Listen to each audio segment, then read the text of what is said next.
Alright, welcome motherfuckers to fucking Music Friday. I know it's not a Friday, so this fucking series is already fucked up, but it is what it is. Right, we out here we're gonna be talking about this motherfucking album right here, The Death of Slim Shady. Now, it's also Coup de Gras, Cup de Grace, Coup de Grace. I know it's not called that, it's Coup de Gras. But yeah, a lot of people have been shitting on this album. A lot of people have been saying that this album of the year. Me personally, I think it, as of right now, it's the album of the motherfucking year. Honey, it's the album of the year as of right now. Only one man could stop this shit from being album of the year. And no, it's not fucking Cardi. It ain't Cardi. I'm talking about Kendrick. But we ain't talking about Kendrick. We talking about Eminem. A lot of people will always hate on Eminem just because he's Eminem. Is kind of stupid. Like I get not liking the style, but this is like this is a little bit different while also being Eminem, if that makes sense. I think that the whole story is really well executed. I was expecting more of like Slim Shady-esque songs. We only got a few that are like really Slim Shady, but I was expecting him to just become Slim Shady and not be oh Marshall or be like half Marshall, half Slim. Um, Renaissance I think is really good for as long as it lasted. And I think all the songs on this album are actually really good. Let's just skim through them real quick. So you got Renaissance right there. I think is really good, but it's really, it's a really short song. That's the only thing I hate about it is that it's so short. If that shit was at least 3 minutes, oh my gosh, this shit would be a straight up 10, nigga. Habits with White Gold. The thing about White Gold is this motherfucker, White Gold, only ever appears on Eminem albums. When Eminem's releasing an album, this motherfucker appears and then he just goes back into fucking hibernation in the fucking cryogenic fucking chamber. Into the cryogenic chamber where he just gets frozen and it just only gets brought out when Eminem is gonna do an album. I get he's his artist, but this motherfucker disappears after, M drops because he does a terrible job at promoting his artists and all that. But yeah, the song is really good. I think all these songs are really good. Brand New Dance reminds me a lot of like an older, a Slim Shady song. One of those types of songs like I'll put it on screen right now if I can remember it. I actually like this type of song. Maybe this is more of a nostalgia factor that plays into me liking this song. Evil is really good. This is top five for a lot of people. All the skits on this are genuinely really well done, just like every Eminem skit that's ever been made, pretty much. Lucifer and Anarchist are two songs, most specifically Lucifer. They're really good, but me personally, I could never really like it as much as I would, because your boy is all about God. Your boy doesn't like any sort of, this type of shit. I don't fuck with any of this type of shit. The whole, he's the Antichrist. And I get this character, but still, it just, yeah, I don't like it, man. I don't like it. That's just me. There's still really good songs, and I would just never go out of my way to play them. But if they come up on the album and I'm listening to the album, I'll listen to it. I probably won't take it off unless if I'm like with some other people that are very much like antichrist shit. You know what I mean? But yeah. Fuel with JID. People really love this song. This is also top five for a lot of people, but me personally, I don't like this song as much as other people. I still think it's a good song, but I'm not that big of a JID fan. There's only a couple songs that I've ever listened to that I'm like, oh, well, this is really good. But I'm just not a fan of JID, and I do think that people are over exaggerating that JID had a better verse than Eminem. I still think M had a better verse, even lyrically. Road Rage, which is also really good. Then you got the Houdini. We've all listened to the song pretty much. I even reacted to it on the fucking channel. Breaking News skit. This is probably one of my favorite skits that Eminem's ever done, and it's a really good skit on this album. So yeah. Shut the fuck up. Guilty Conscience 2. I think that this is the second best song on the album. It pretty much, so you could listen to this song and pretty much just get a sum up of the whole album, up until this point. I think that pretty much almost all of these for a lot of people are like the best tracks on the entire album, and then the rest of it falls off a little bit. I wouldn't say it falls off, but it's not as good. And I do see it, and even in the listening to it, because to be honest, now Guilty Conscience, this is the best song on the album, besides another one that I'm gonna talk about shortly. Now, for a lot of people, this is top five, and it encapsulates the album perfectly. If you don't want to listen to the album, or you don't want to pay attention to what the story is, you could just listen to this song and then just pay attention to this song. You pretty much get a sum up of everything else that has happened until this point. It does a really good job at doing that, and you know it. You know, pretty much all of this is just one big story. This whole album, and but this is the one where you pretty much you get like a little some summary in the song, and it's really well executed. It's really well done. I think that this is the one where you get the whole Slim and Eminem dynamic the best. I think that this is the one where we get it the best. You know, where they're going back and forth, back and forth.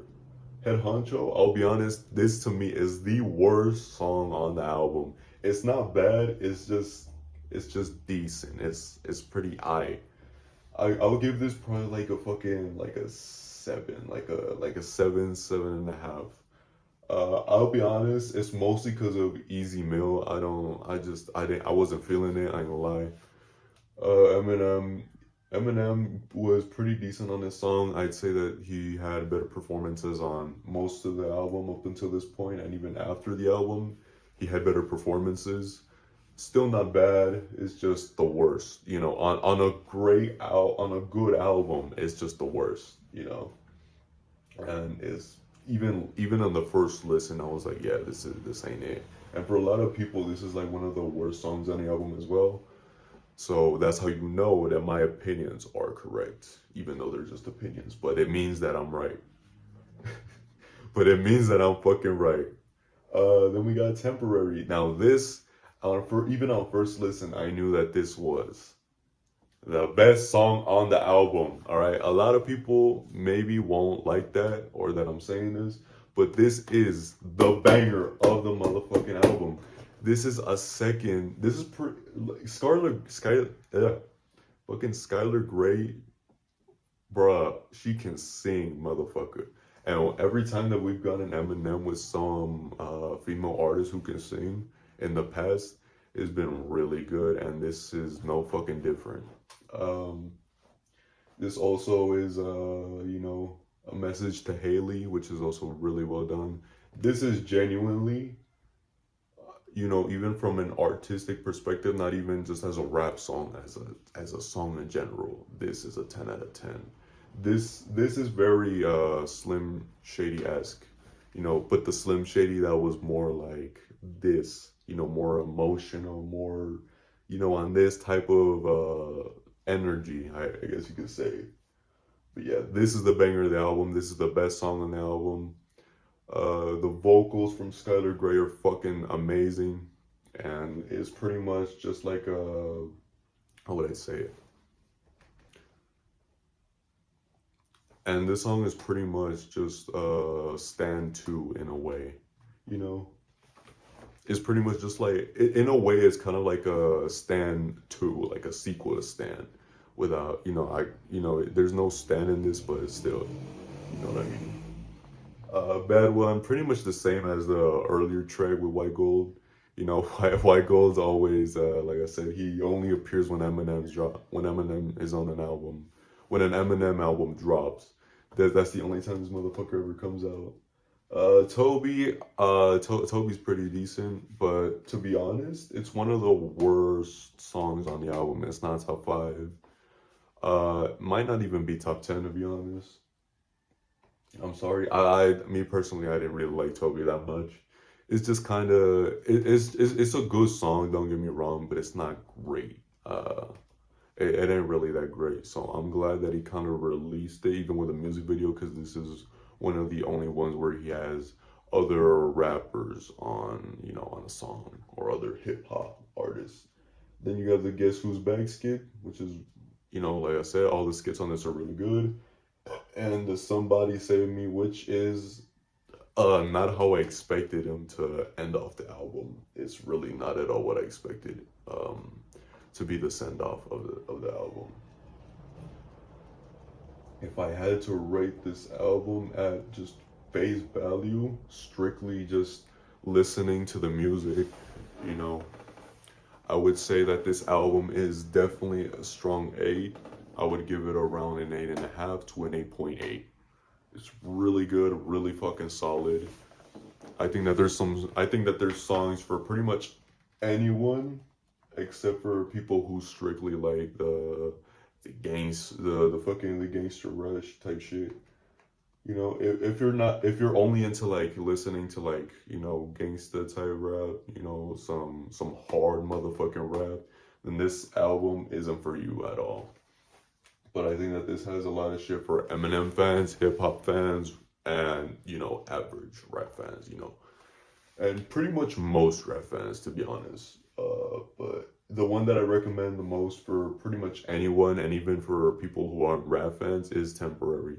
Genuinely really good song. Like I said, this is a fucking 10, or very close to a 10 at the you know, at the very least it's really close to a fucking 10. But it's time to talk about the motherfucking theory. Now, when implementing this theory, this album gets bumped up to a 9. With the theory included, this album is a 9. And that is my official rating. It's a 9. It gets a fucking 9. Now, a 9 point what? I'd probably say like a 9.3 with the theory. All right, so it goes from an 8.5, 8.8 around there to a motherfucking 9.3. Now, what is the theory? Good question.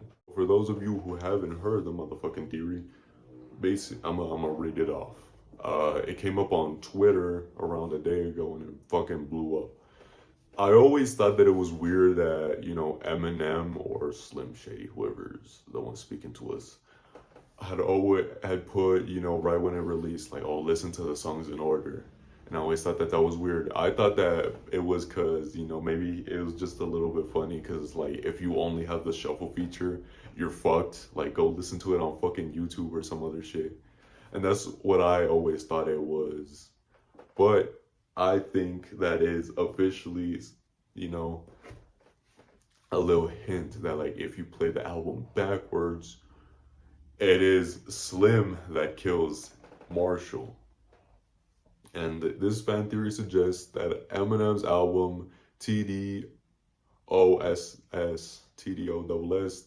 TDOSS, The Death of Slim Shady, tells a different story when listed in reverse order. The theory breaks down as follows. Down right there, Somebody Save Me, foreshadows Marshall's death. And the second one, Guess Who's Back, signals the return of Slim Shady. Then Toby Shady shows up when things don't go as planned, which suggests this theory perfectly because when you play it normally, it's walking out. But then in this shit, when in reverse order, it goes walking in to Toby. And then after that, you get Bad One. Suggests Marshall's job is done and he disappears. Number 5, Temporary, a letter to Haley before he dies. This is also one thing that I had also thought of when in the original listen to the album. I always thought that that was weird. I'm like, why is, you know, this song, like, it didn't really make too much sense, but since it was really good, I didn't really think of it too much. It had a little bit of sense, but I always thought that it was kind of weird, and this explains perfectly. So it means that I always thought that I was just a dumbass for not getting it, but it makes 100% sense now with this theory. Ed Honcho, the worst song on his album, references the story of Ezekiel and Slim Shady's creation. Guilty Conscience 2, Slim Shady laughs at Paul and hangs up, indicating that it wasn't a dream, which we already know even from the, you know, the normal listen. Or at least that's what I got from the normal listen. I don't know if other people didn't get it. Then you got breaking news. Slim Shady shows Marshall the chaos he started, which was already pretty much, from the first listen. I already got that. I don't know if other people got it. Houdini, where Paul wishes Marshall luck, thinking he's on some sort of tangent. After that, you get Road Rage. Slim dyes Marshall's hair blonde again. Fuel, where he indicates the Grim Reaper is coming for Marshall. Then you get Antichrist, where he mentions Kurt Cobain and hints at Marshall's end. Fucking Lucifer sets up a finale with a switch between Marshall and Slim. Oh, you got Slim asserts his dominance over Marshall. Evil, where he foreshadows Slim's complete takeover, some Shady's complete takeover. Brand new dance, where Slim shows his evil by mocking Christopher Reeves, R.I.P. Superman. Trouble skit, where Slim drugs and ties up Marshall. Then you get Habits, where Marshall struggles and Slim forces him to take a pill. Renaissance, where Slim buries Marshall and spits his first solo track without him, hinting the unleashing of Slim Shady in side B. Either way, we're probably getting a fucking deluxe, but on the deluxe it could be like this, I'm Marshall Mathers, I am definitely not Slim Shady, or haha, I tricked you, I'm fucking Slim, I killed Marshall. But yeah, like I said, either way you look at this, it's fucking great, and it adds a lot of depth into this. So I don't know how realistically you could hate on this album. It's really great. Genuinely a great album. And Eminem, we team Eminem fucking forever. Shout out Eminem for this album. I knew it was going to be good. It's not actually what I expected. I don't know what the fan base was expecting because I don't be on Twitter. I don't really be on, things to where I don't actually know much about the fandom. I don't be looking a lot. But yeah, that's it for today's review. With the theory applied, it ends up being a 9.3. Album of the motherfucking year so far. Shout out Slim Shady, also known as the motherfucking GOAT. I hope you guys like this full review of the Coup de Grace album, The Death of Slim Shady, which might actually be the death of Marshall Mathers, or a temporary death. Who knows? We'll find out in the future if the theory's right or if it's just another alternate ending to the album. Either way you look at it, Eminem is a fucking genius, and this shows why he is that 100% a top 5 rapper of all time, and to me is the motherfucking GOAT. Like, subscribe, share, and peace.